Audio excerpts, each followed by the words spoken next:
লাগবে না।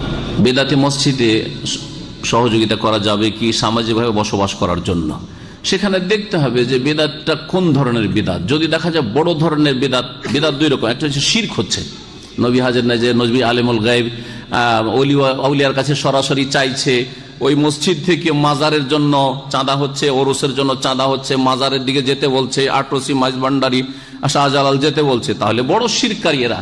এদের মসজিদে বা এদের মাদ্রাসায় এদের কোন ধর্মীয় প্রতিষ্ঠানে সাহায্য করা জায়েজ নয়, কারণ শিরকের জন্য সাহায্য করছেন। আর কিছু বিদাত আছে, নিয়তের বিদাত পড়ে, আরো কিছু বিদাত করে, এই ধরনের বিদাত আছে, এই শ্রেণীর বিদাত আছে। ওখানে সামাজিকভাবে বসবাসের জন্য এবং আপনার দাওয়াতটাকে একটু ওখানে কার্যকরী করার জন্য, যে এই মসজিদটায় কিছু দান করলে আমি এদেরকে কিছু কিতাব দিতে পারবো, অথবা এখানে কিছু আমি আমার বক্তব্যগুলো শোনাতে পারবো, তাহলে আপনি সাহায্য করতে পারেন। আপনার দাওয়াতি স্বার্থ সবসময় বৃহৎ স্বার্থ হইতে হবে। এই লোকগুলিকে কিছু নুন খাওয়িয়ে গুণ গাওয়িয়ে নেব, কিছু দেব, এদেরকে দান করব, কিন্তু আমার দাওয়াতটা তাদেরকে পৌঁছাবার চেষ্টা করব, তাহলে জায়েজ আছে, কোনো অসুবিধা